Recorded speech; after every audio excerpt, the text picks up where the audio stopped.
Hello ಮಕ್ಕಳೇ, ನಾನು ನಿಮ್ಮ ಟೀಚರ್ ಭಾಗ್ಯಲಕ್ಷ್ಮಿ. ಮಕ್ಕಳೇ, ದಿನನಿತ್ಯದಲ್ಲಿ ನಾವು ಎಷ್ಟೋ ಪದಗಳನ್ನು ಬಳಸ್ತಲೇ ಇರ್ತೀವಿ. ಆದರೆ ಇದೇ ಪದ ವ್ಯಾಕರಣ ಭಾಗದಲ್ಲಿ ದ್ವಿರುಕ್ತಿ, ಅನುಕರಣಾವ್ಯಯ, ಜೋಡಿ ಪದ, ನುಡಿಗಟ್ಟು ಅನ್ನೋದು ನಮ್ಮ ಗಮನಕ್ಕೆ ಬಂದಿರೋಲ್ಲ.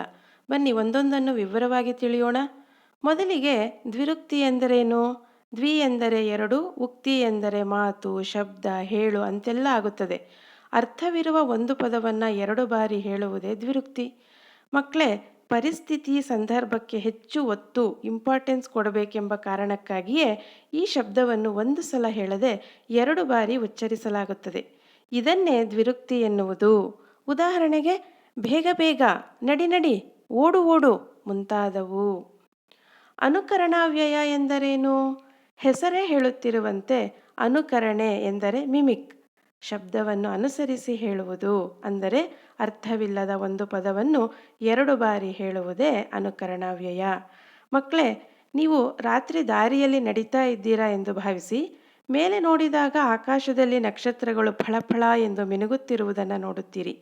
ಹಾಗೆಯೇ ಮುಂದುವರಿಯುತ್ತಿದ್ದಾಗ ನಿಮ್ಮ ಮುಂದೆಯೇ ಹಾವು ಸರಸರನೆ ಹೋಯಿತು. ಅದನ್ನು ಕಂಡು ನಿಮ್ಮ ಎದೆ ಢವಢವ ಎಂದು ಹೊಡೆದುಕೊಂಡಿತು. ಗಮನಿಸಿ, ಇಲ್ಲಿ ಫಳಫಳ, ಸರಸರ, ಡವಡವ ಇವೆಲ್ಲ ಅರ್ಥವಿಲ್ಲದ ಪದಗಳು.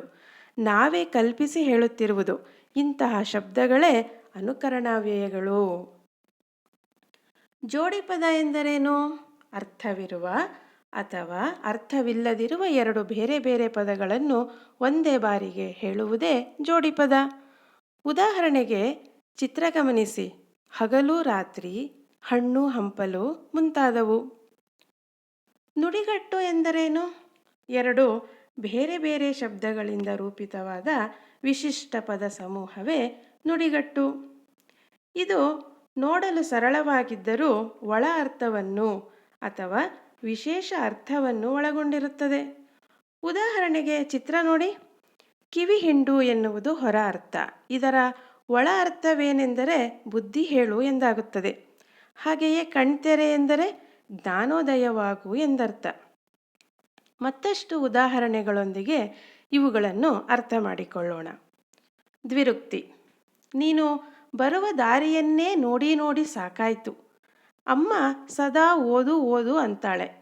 ಇಲ್ಲಿ ನೋಡಿ ನೋಡಿ, ಓದು ಓದು ಅರ್ಥವಿರುವ ಒಂದು ಪದವನ್ನು ಎರಡು ಬಾರಿ ಹೇಳುತ್ತಿದ್ದೇವೆ.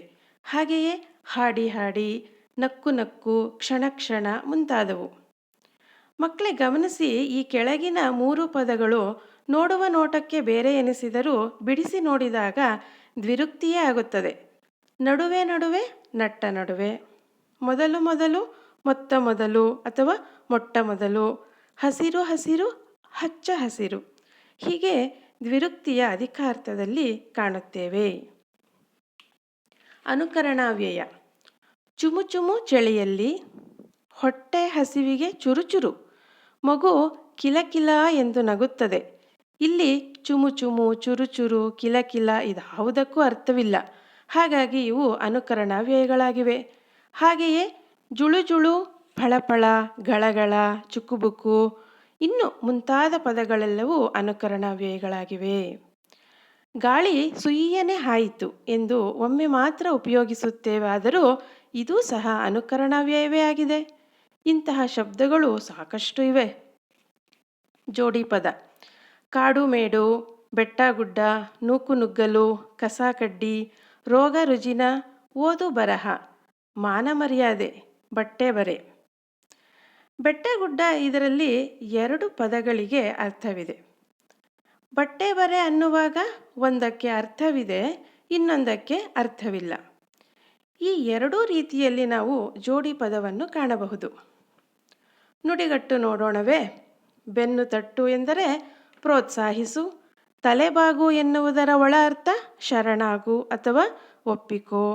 ಹೊಟ್ಟೆ ಉರಿ, ಅಸೂಯೆ ಪಡು. ಕಾಲಿಗೆ ಬುದ್ಧಿ ಹೇಳು ಎಂದರೆ ಓಡಿ ಹೋಗು ಎಂದರ್ಥ. ಕತ್ತಿ ಮಸೆ, ದ್ವೇಷ ಸಾಧಿಸು. ನಾಯಿ ಜನ್ಮ ಎಂದರೆ ಹೀನ ಬಾಳು.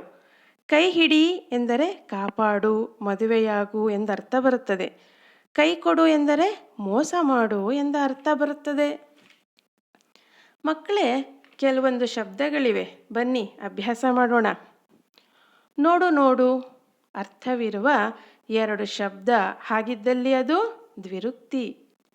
ಮನಸ್ಸು ಮಾಡು ಎನ್ನುವುದರ ಒಳ ಅರ್ಥ ನಿರ್ಧಾರ ಮಾಡು ಎಂದಾಗುತ್ತದೆ. ಅಂದ ಮೇಲೆ ಅದು ನುಡಿಗಟ್ಟು. ಬೇವು ಬೆಲ್ಲ ಅರ್ಥವಿರುವ ಎರಡು ಬೇರೆ ಬೇರೆ ಶಬ್ದಗಳು ಅಂದರೆ ಜೋಡಿ ಪದವಾಯಿತು. ಹಣದ ಶಬ್ದವನ್ನು ಅನುಕರಿಸುತ್ತಿದೆ ಝಣ ಝಣ ಅಂದರೆ ಅನುಕರಣವ್ಯಯ. ಹೊಂಚು ಹಾಕು ಇದರ ಒಳ ಅರ್ಥ ಸಮಯ ಸಾಧಿಸು ಎಂದು, ಅಂದರೆ ಇದು ನುಡಿಗಟ್ಟು ಆಯಿತು.